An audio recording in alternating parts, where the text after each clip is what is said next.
Bonjour and good morning. Welcome to WASA Distance Education and PLAR English.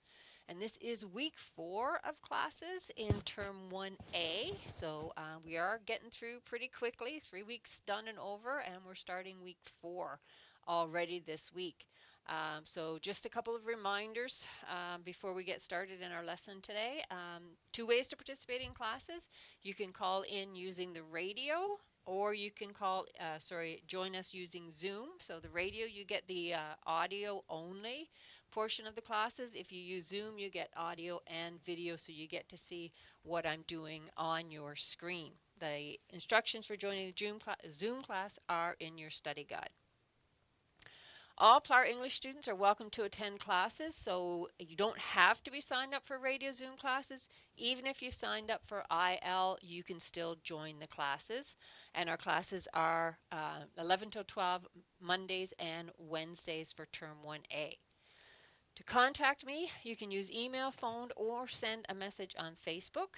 And students who were working on the PLAR from the summer term or from term 2B last school year can keep working on the key questions or the culminating activity and continue to submit it to your teacher. And the recorded classes from last year are still available on the WASA YouTube channel and are being updated as we record new classes. So to find the WASA YouTube channel, just search for WASA Distance Education Center. You will get something come up that looks like this. Once you get there, you just click on that, and then you will get to our WASA Distance Education Center YouTube channel. When you get to the channel, you will see a selection of random classes. It's not the playlist yet.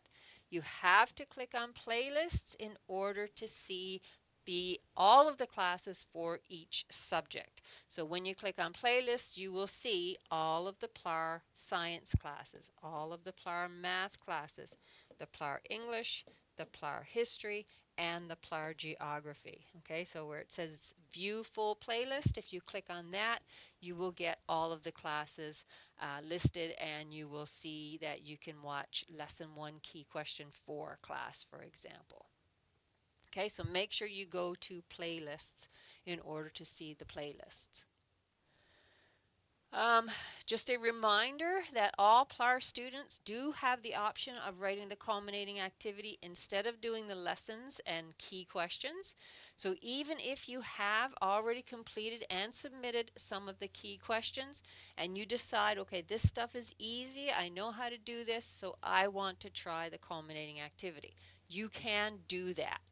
So depending on how the work is going for you, or you don't even have to start the lessons. You can just decide, I use English, I write letters and emails and proposals and stuff every day. That's my work. Then I'm going to try the English culminating activity. Or I work in finance. I'm going to try the math culminating activity. Or I'm really good at science, so I'm going to try the science culminating activity. So based on your skills, based on what you know about your skills, you can choose to just do the culminating activity, which is the test, the final test that you would get after doing the lessons and key questions. You can choose to do that first. If you pass the culminating activity, then you get your missing credits and you move on to the next subject. If you don't pass the culminating activity, then you will have to go through the lessons and complete the key questions and submit those for marking. Once you're done all that work, then you can do another culminating activity. Okay, so you get to decide which route you want to go. Another reminder is that we do have prize draws at the end of every term. So at the end of term 1A, we'll have 2 student draws, one for students who earned a credit during the term and one for students who submitted work during the term.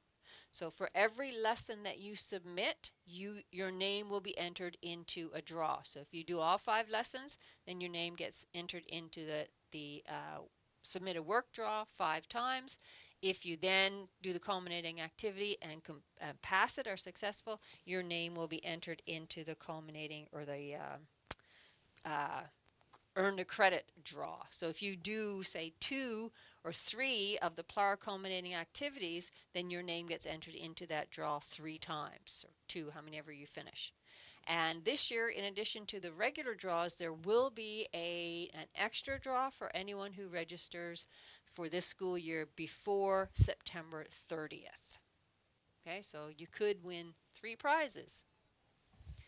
Okay, so as I said, students can decide to do the lessons or the key questions. The lessons or the culminating activity. If you choose to do the lesson, so if you've been out of school for several years and you haven't really done much with working with language or math or science or anything like that in those years, then you can decide to do the key questions just for a refresher before you write the test. There are only 5 lessons per subject. History actually has 2 and geography 3, so together 5. So they're not terribly time consuming, but if you choose to go that route and then do the culminating activity, you will notice that there are 2 types of questions in the lessons: support questions and key questions. The support questions are the practice questions that you do on your own. They're scattered throughout the lessons, and the answers to the support questions are found at the end of the lesson right before the key questions. Okay, so do the support questions. You read a section, there's a support question. Do that support question and then go to the answers to the support questions. Check your answers against the answers that are there. If you're doing really well with the support questions, then you move on to the key questions. The key questions are at the very end, so you can just pull them off from all the other work. And those are the questions that have marks for them. So that is a little bit of a clue as to which questions you should be submitting, the ones that have the questions. Then as you do the key questions, make sure to submit them right away. Don't wait until you finish the whole lesson before you submit any work. Okay, so that way if you submit your work a little bit at a time, then I can give you feedback and you can fix any mistakes that you're making and make sure you don't make those same mistakes repeatedly. Okay, for submitting your work, several ways of doing that. The first way is to give it to the DEC, and the DEC will send it out to us here in Sioux Lookout. If you don't have a DEC or your learning center is closed, you can submit your own work. Few ways of doing that, but first of all, make sure that if you are submitting your own work, write your name on your work. Okay, make sure your name is clearly written and make sure it's the name that you registered with so that we can find you in our records. You can also include the subject and the teacher's name as well. The next thing you're going to do, first way then of submitting your own work is to scan it if you have access to a scanner and email your work to our studentwork@nnec.on.ca email and CC it to me. So 2 people are getting it. Or if you have access to a fax machine, you can fax your work to our toll-free number, our 1-800 number. Okay. If that doesn't work for you, then you can use your smartphone to take photos of your work or scan your work using the built-in scanner, and then you can either email it to that same email address, and CC it to me, or you can send your work using Facebook Messenger.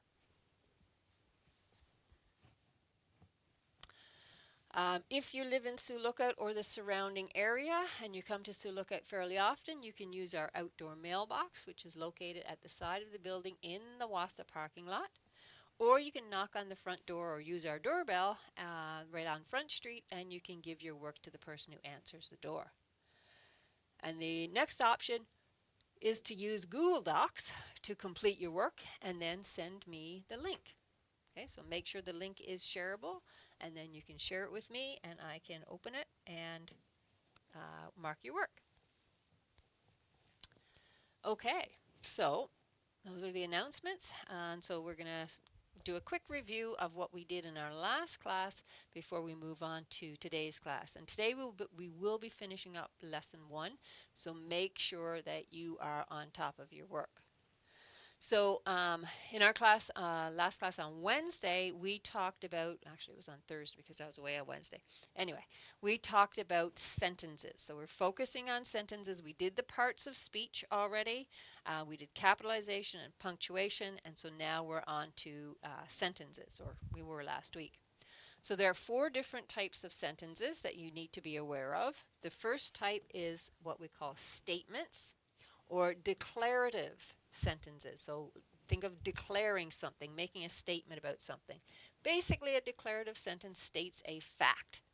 Okay, so you make a statement about something and you end it with a period. That's the punctuation mark that goes at the end of a declarative sentence. So we own a cat, period. Okay? You're just telling somebody something. The floor has carpet on it. You're making a statement about something. Okay, it's cold outside. End it with a period.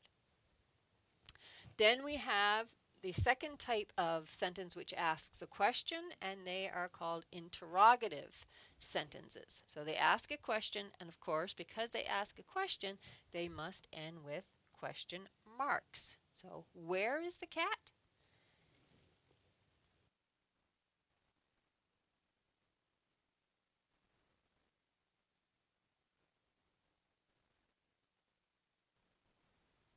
Sorry about that. Where is the cat? Okay, is it cold outside today? You're asking something. You're expecting somebody to respond to you. The third type of sentence are exclamatory sentences, and these sentences make statements with emotion, with strong emotion. Okay, somebody's excited about something. They're excited that something they want to tell you something, or they just overflowing with joy. So it's very strong emotion. It's not just a simple statement, we own a cat. It's something like, that cat is so cute. So there's a lot of emotion going into it. You're fired. Um, it's very cold outside today. So you're making it very forceful, or just putting a lot of emotion into what you're saying.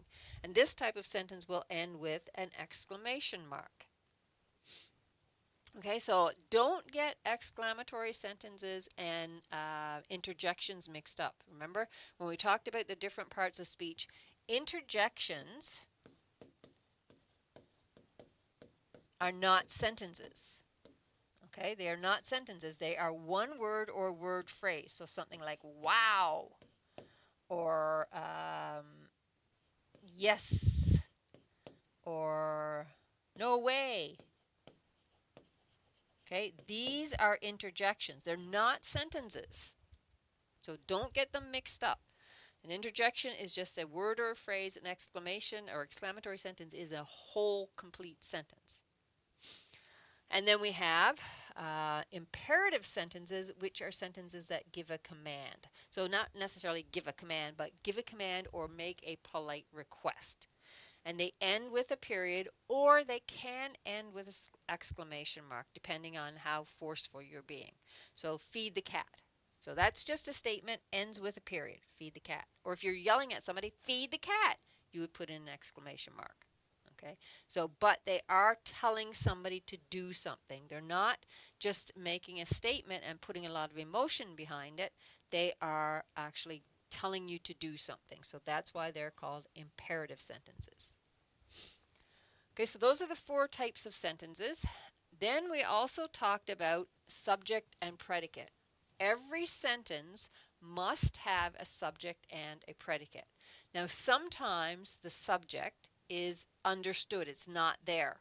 So if you're giving a command, if you're making a polite request or something, so feed the cat, for example,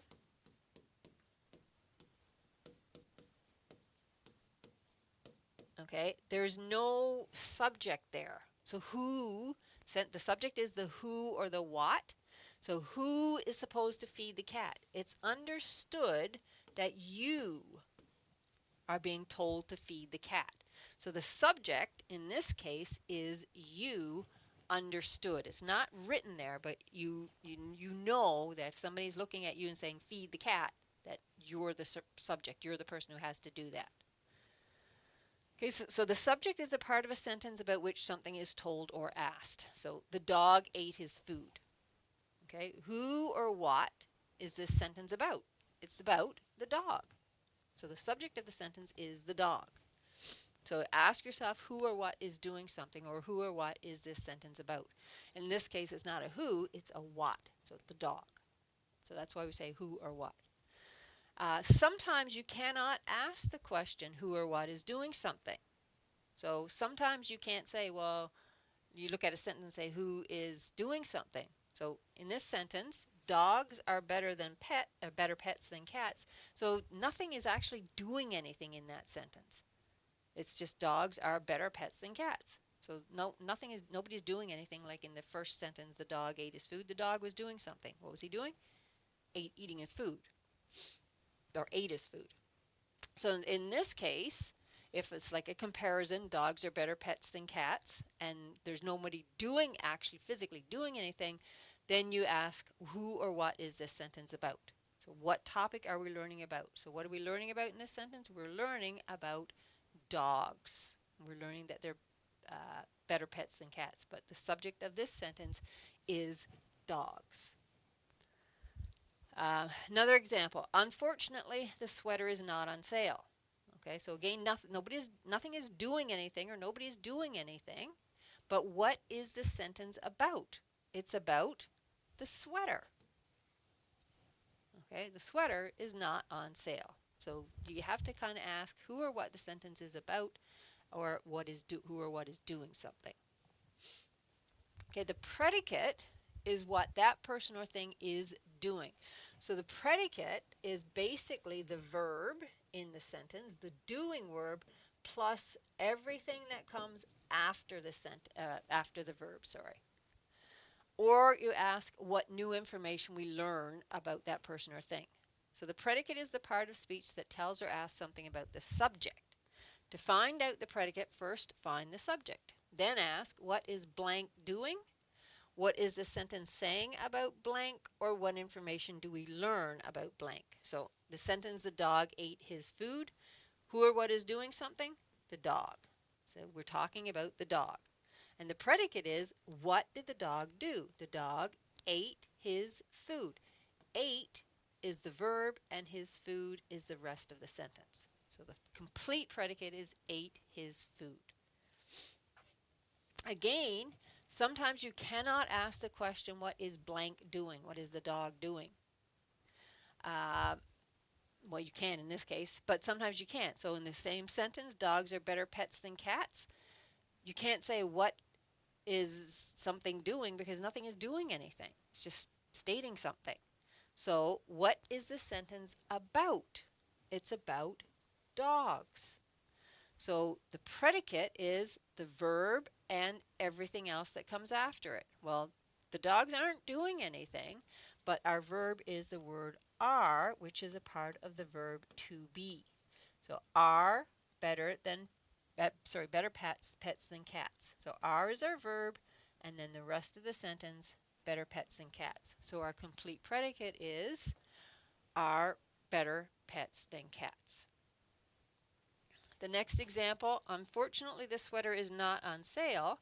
So we already said the subject of the sentence is the sweater. The sentence is about the sweater. What about the sweater? Okay, the sweater's not doing anything. What about it though? The sweater is not on sale. Again, is part of the verb to be, and that's our verb here.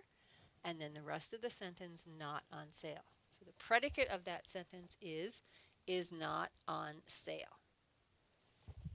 Okay, so you have to look at your sentences carefully. And it's important to know subject and predicate, because then you can figure out whether or not your sentence makes sense. Because if you have a single subject, then you need to have a single verb. If you have a plural subject, so the cats, you need a plural verb, are. The cat is. So it's very important to know, be able to recognize subject. Okay, combining sentences. So the other thing we talked about on Wednesday was with sentences was combining sentences. So putting sentences together, so short, choppy sentences, putting them together so that they flow better, they sound better.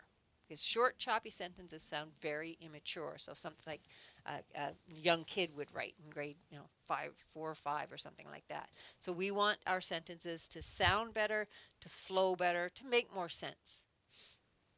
So combining sentences encourages us to take 2 or more short, choppy sentences and combine them into one effective sentence to make our writing more readable and engaging. So producing compound sentences using conjunctions. So basically when we're combining sentences, we're making compound sentences. We're putting sentences together. So for example, the weather was perfect, the girls were playing soccer. 2 short, choppy sentences. We can combine those so it sounds better. The weather was perfect and the girls were playing soccer. So all we did was put in a comma and the conjunction and. Next, we could do it this way. Because the weather was perfect, the girls were playing soccer. So we start the sentence off with a conjunction, and then we continue on. Because the weather was perfect, comma, the girls were playing soccer. So the idea is still the same. The weather was perfect, the girls were playing soccer. We haven't changed the idea at all, but we've changed the way we've said it, that we've communicated it. Producing compound subjects and objects. So compound subjects, more than one subject, and compound objects, more than one basically verb or predicate. So for example, the book was good, the movie was good. So they were both good, so why not just say the book and the movie were good? Inserting adjectives and adverbs. So that's another way of combining sentences. So the girl drank lemonade, the girl was thirsty. So we can say the thirsty girl drank lemonade, or the girl drank lemonade because she was thirsty. Okay, so we can do it a couple of different ways by inserting adjectives and adverbs, by using conjunctions, by using coordinating conjunctions. So there's a lot of ways of doing it. So you just have to look at your short, choppy sentences and figure out a way to combine them so that it flows better, it sounds more mature. Okay, so that's what we focused on in our last class last week, was sentences. So now when you're writing your sentences, think about those things. Okay, think about what the subject of your sentence is, what the predicate of your sentence is. Make sure the subject and the predicate are coordinated so that they match. So single subject, single verb, plural subject, plural verb. And also, when you're writing, generally when you write something, you should write a first draft first. So get your ideas down first, then go back and read it and see if there are ways to combine the sentences to make it sound better, to make it flow better. Okay, so we have done the parts of speech, we've done capitals, punctuation, types of sentences, and combining sentences. So today we're going to finish up with word choice and writing an information paragraph. So beginning on the bottom of page 36 of your lesson is some information on commonly misspelled words. Page 37 are some examples of some commonly confused homonyms. And the reason why they're commonly confused is because they sound the same. So here we have buy, and buy. Okay? Each one of those words has a different meaning. B-U-Y is a verb that means purchase, to go to the store and buy something. B-Y is a preposition meaning beside or through the act of. And then B-Y-E is a short form of saying goodbye.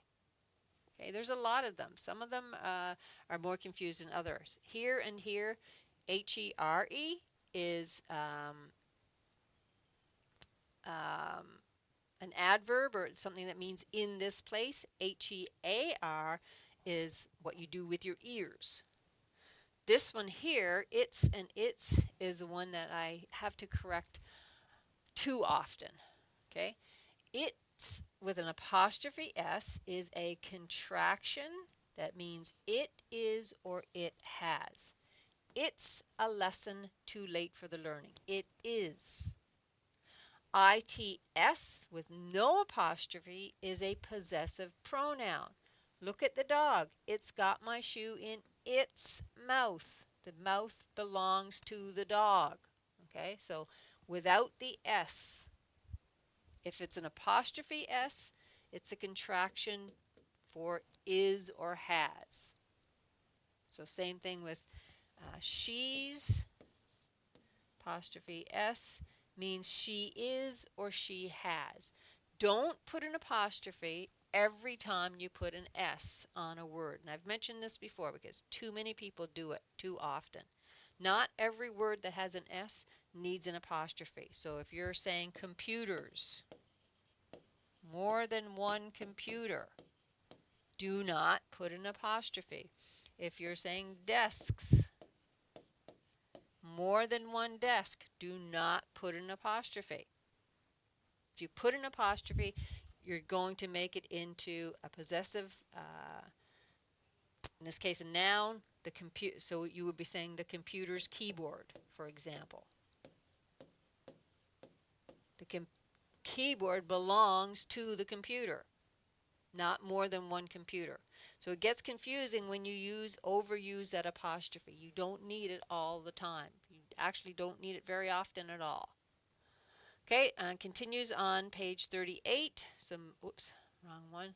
More commonly confused homonyms. Talks a little bit about homonyms on page 39. Support question number 16. In each of the sentences below, choose the correct spelling of the word in brackets. So these are your homonyms, there, and there, here and here, to, where, whether, whether.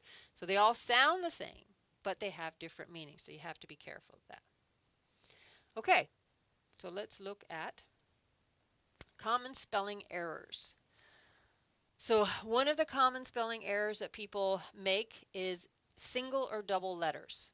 So do you need 2 letters or 1 letter? So sometimes you get confused. I get confused lots of times whether you should put a single or a double letter. For example, embarrassment. So embarrassment is incorrect. There's 2 R's and 2 S's. embarrassment. That's the correct form. And that can be confusing. There are a lot of words that have double letters, and sometimes you might think, ooh, does it need a double letter or not? So even spelling has a double letter. Errors has a double letter. Letters has a double letter. Some have more double letters than others. Accommodation.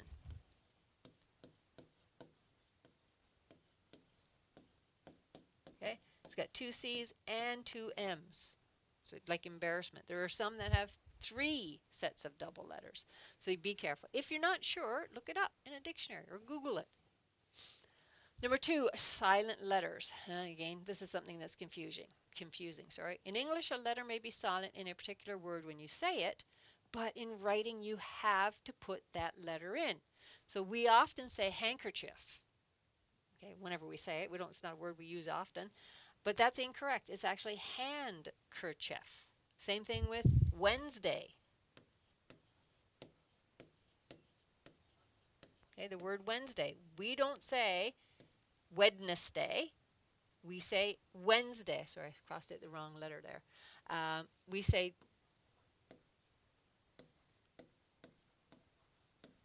we say Wednesday. We don't use the D. Same thing with February. Okay, there's an R in there, but we don't say February. We say February. So there's a lot of words in the English language where we have silent letters. We don't say the words, so say the letters, but when we write it, we have to put it in there. So you have to know the correct spelling. A lot of words that have an E at the end is silent, with a silent E. Most of the words, so right here, there, all you hear at the end is the R. R, you don't hear the E. Come, you don't hear the E. What else do we have here? These are example, you don't hear the E, but there's an E at the end of it. So you need to know how to spell these words. Okay, the position of I and E, and that can be tricky. So there are many words that you may come across on a daily basis that include putting the letters I and E together. In some words, you use I followed by E, while in others, it's just the reverse. So for example, in receive, we've got an I and an E coming together. The I comes after the E. So it's R-E-C-E-I-V-E. Okay? Neighbor, N-E-I-G-H-B-O-U-R. So in this case, the E comes before the I again. So you got to make sure that you have them in the right order. And number 4, confusion with OR and ER. You find some words that end with OR, for example, doctor, while you use ER in some words, gather. You're likely to get confused in this case, and hence you need to be careful about these words. So for example, traveler is not OR, it's ER. Counselor is OR.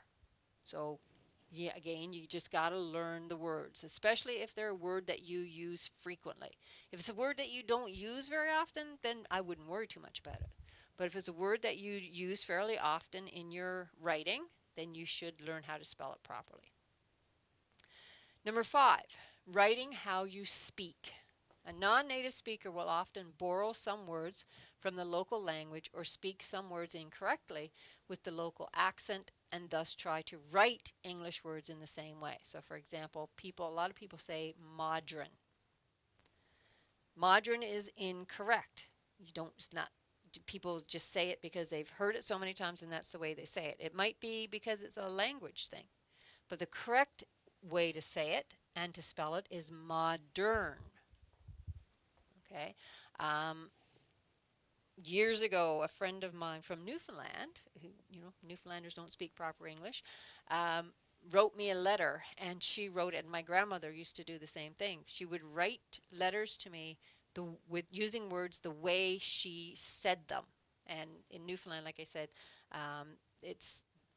words are pronounced a lot differently than they are on the mainland. And so it was very interesting reading her letters because she wrote them the way she said them. And sometimes I had no clue what she was trying to say, but it was very interesting. So you need to make sure that when you're writing, so how we speak and how we write are very different. When we're speaking to someone, it's a back and forth communication. You might be face to face, you might be on the phone, you might be on computer, but it's a back and forth communication. When we're writing, it's not. So you have to be more precise with your writing. You have to be more careful when you're writing things because you might write something and somebody might not see it till the next day. And if you're writing an answer to a question and all you write down is my house, they might go, what about my house? Because they don't remember what the question was or what was talked about before. So you need to put down, we're meeting at my house. You need to write everything down there. You can't leave out information because then your communication is lost. It doesn't work. Number 6, words that sound similar. So we just talked about homonyms. That's what we're talking about here, words that sound similar. A lot of our words in the English language sound very similar to each other, but they are very different in meaning. So you got to learn these words. So accept and accept. So kindly accept my apology. So that means to take something, accept this present, accept this gift or whatever. Accept is I work every day except Sunday. So it's an exception. So be very careful with those. There, and there, as I mentioned already. They sound the same, but they have completely different meanings. So THEIR means it's a possessive pronoun, so it belongs to someone. So their friends, okay, the friends belong to them, are really good people. There is a place. There are many friends of mine. There are many friends of mine. So over there, in a direction. And there, THEY apostrophe RE is a contraction for they are. They are my friends, and I love them. Okay, so read through that list in your lesson of homonyms that are commonly confused and take note of the ones that you make mistakes with.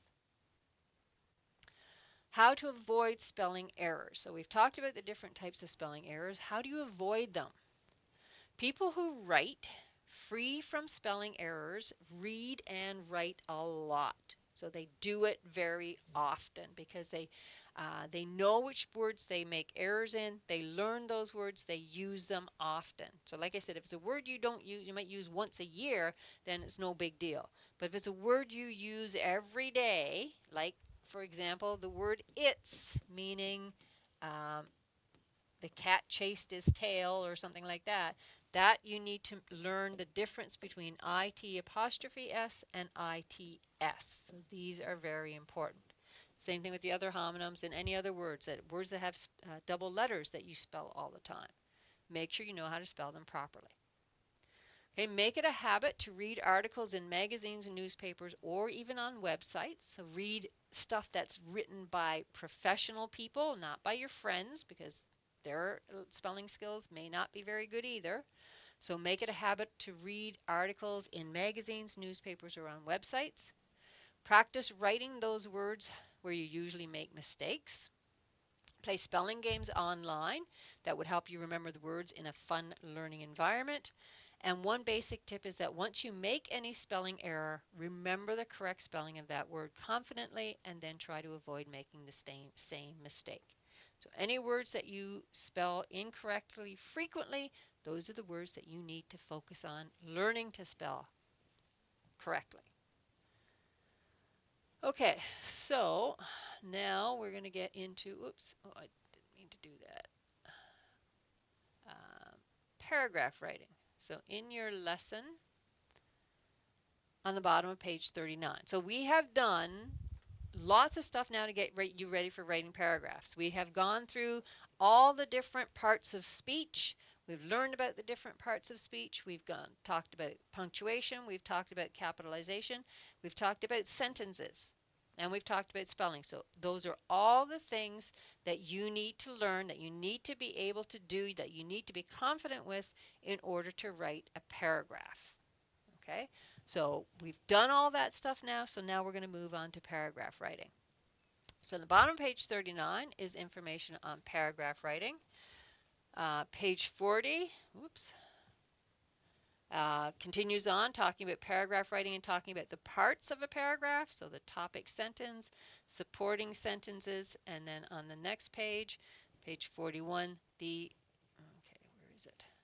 Concluding sentence. And there's examples of topic sentences, supporting sentences, and concluding sentences there as well. So read through that information. And then there's a couple of websites that you can use as well. Then on the next page, page 42, talks about generating ideas for writing. So sometimes people will sit down to try and write and I don't know what to write about. I have no clue. So this is information on how to get ready to write, how to come up with ideas for writing. Same thing on the next page. Actually, no, the next page talks about writing an information paragraph. So there are different types of paragraphs that we can write. So there's an expository, an information, persuasive paragraph, an informative paragraph, a descriptive paragraph. There's lots of different ones. So in this lesson, you are going to write an information paragraph. So this page, page 43, goes through what an information paragraph is and how to write an information paragraph. Page 44 is support question 17. So and actually page 45, support question 17 as well. Okay, so what is a paragraph?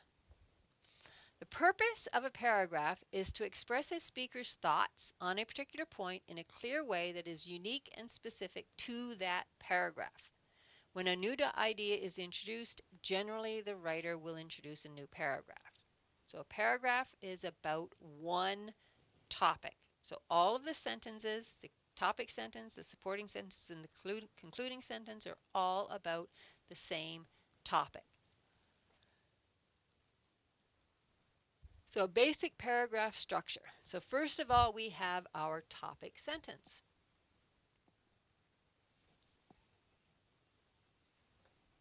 Okay, so we have our topic sentence. The topic sentence introduces the topic of the paragraph. So it lets the reader know what the paragraph is about. And it doesn't say, it's not a title, how to make craft dinner, or moose hunting. Those are titles. Okay, it's a sentence that introduces the paragraph. It's a sentence that makes a statement about your topic. A good topic sentence will be broad enough to allow for explanation, but narrow enough that it does not require a paragraph that is too long. So if I want to write about, what do I want to write about? Okay, making grilled cheese. So my topic is making a grilled cheese sandwich. Okay, that's my topic. That's not my topic sentence. That's my topic. So my topic sentence is going to be, wait now, right down here. So this is my topic. Now my topic sentence is going to be something like making a grilled cheese sandwich is, easy and quick. Okay, so this is a sentence. Making a grilled cheese sandwich is not a sentence. Okay, we've got a subject, making a grilled cheese sandwich, but what about it? There's no predicate. So it's not a complete sentence. So you need a complete sentence. Making a grilled cheese sandwich is easy and quick. So now when your reader reads that sentence, they know, oh, okay, so this person is going to talk about how to make a grilled cheese sandwich, or how making a grilled cheese sandwich is easy and quick. Okay, then we have our supporting sentences. So the supporting sentences of a paragraph are the sentences that go between the topic sentence, so after the topic sentence, and before the concluding sentence or the last sentence. The supporting sentences support the topic sentence. That is, they explain and elaborate the point of the paragraph. So I need to see something here. Okay, let's do this. There we go.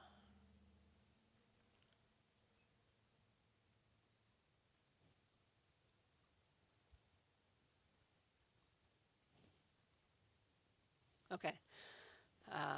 So here we go. So then, your supporting sentences, I'll write them down here because there's more room, are going to be about making a grilled cheese sandwich and what makes it quick and easy. So I'm going to give you the instructions. So first,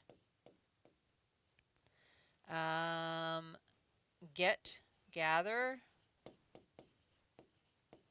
your, ingredients. And what are the ingredients? Well, I'm going to put a colon in here because now I'm going to make a list. Remember we talked about punctuation? So gather your ingredients. Cheese slices. And I want to use, I'm going to put in brackets, mozzarella, cheddar. I'm just going to use mozzarella and cheddar. Then my next thing is bread. And I'm going to put in brackets 2 slices. I also need butter. See, this is a word we say butter. B-U sounds like B-U-D-D-E-R, but it's not spelled B-U-D-D-E-R. It's spelled B-U-T-T-E-R. Most people don't say butter, they say butter. Okay, so cheese slices, bread, butter, a frying pan,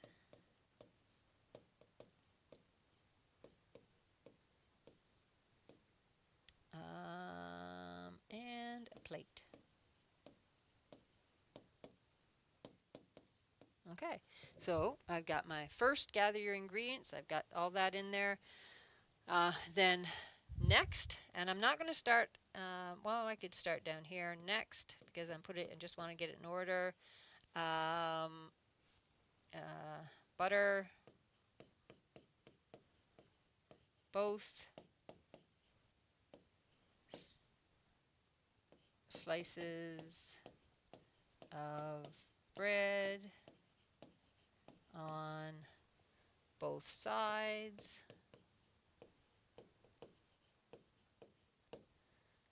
Add the cheese. Oh, wait, no. Well, okay, let's do it this way. Cheese slices, fry in a pan till brown. Okay. So those are the instructions for making it. So then I need now to do a concluding sentence. So my concluding sentence is going to be almost the same as my topic sentence. So my concluding is going to say something like, finally, you have your grilled cheese sandwich. Okay, so this is all my stuff for my paragraph. So there are some other features of a paragraph. Whoops, that's not what I wanted to do. I want single page. There we go. So the other things that you have to consider when you're writing a paragraph are things like unity and coherence. So the ideas in a paragraph should logically fit together. So what we just wrote my paragraph and everything fits together. Everything is about making a grilled cheese sandwich. Furthermore, they should flow from one idea to the next. So I did first, next, then. A paragraph should be organized in a way that it builds appropriately. Let me just go back to our dual screen again here. So a paragraph should be organized in a way that it builds appropriately. This could be by sequence of ideas or events. So I did first, next, finally. Additionally, transitions should be used from one sentence to the next that connect the ideas and concepts. So again, using first, next, or you could use first, second, third. Just so that your ideas are in order. They're not all over the place. Then we have adequate development. So in order for a paragraph to be considered adequate or sufficient, the paragraph should be well developed. The reader should not be left wanting more information. So I have put in everything that I can think of for making a grilled cheese sandwich. Similarly, the paragraph should include enough evidence to support its topic sentence. So my paragraph, what my information I put here for my supporting sentence is all about making a grilled cheese sandwich. How long is a paragraph? There's no set length to a paragraph. Paragraphs need to be long enough to express any given idea. So long enough to thoroughly explain the topic sentence and make sure you've got all the steps in there. And a general rule of thumb is to begin with a topic sentence. So you got your topic sentence, that's one sentence. Develop that topic well with evidence, examples, and explanations. So generally I will say for one sentence for your topic sentence, and then for your supporting sentences, usually 3 to 5 sentences will get you what you need. And then your concluding sentence is one sentence. So generally 3 to 5, 5 to 7 sentences for a good paragraph. So if we now, we're going to take this information that I've written here and we're going to put it into a paragraph. So I'm going to start with my topic sentence, making a grilled cheese sandwich is quick and easy. Okay, and then I'm going to put in my supporting sentences. So I could say the first thing that you have to do, and I don't have to keep it exactly the same as I have there. The first thing to do is gather the supplies. And again, I'm going to list my supplies just like I did here. Then I've got my next thing is next, butter both sides of the bread on both sides. So that's a little bit confusing. So I might change that to say, next, be a little bit more specific. So I'm telling somebody how to do that. Take one slice of bread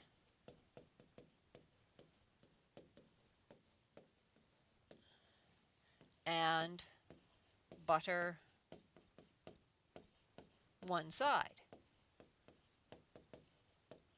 Okay, lay the piece of bread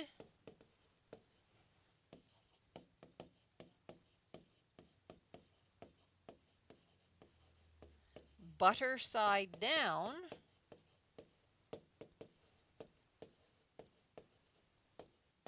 comma, in the frying pan. Okay, now I'm getting more specific. Next, lay the cheese slices on top of the buttered bread slice. Okay, and then I'm going to say, then add the next slice on top of that, butter that side, and then continuing on. So I'm getting very specific about my instructions. So that is how you write an information paragraph. Okay, be very specific. So then that brings us to key question, oops, let's change this back to single page. Key question 8. So here you're going to use each of those words correctly, incomplete sentences. So use their, T-H-E-Y'-R-E, which is a contraction for they are, in a good sentence. Okay, do the same thing with all of the other words. Then the next key question 9, you're going to write an information paragraph. Okay, so first is brainstorm. Come up with an idea that you want to use, that you want to write about. Then there's a little chart here for writing your rough draft. Put everything in there. And then there's a page for you to do your final copy of your paragraph. Okay, so take your time with that. If you have any questions, please contact me. We'll be back on Wednesday, and I might go over this again on Wednesday before we get started in Lesson 2. So try to get your key questions for Lesson 1 finished before our class on Wednesday. Other than that, good luck with it and enjoy the rest of your day. Miigwech.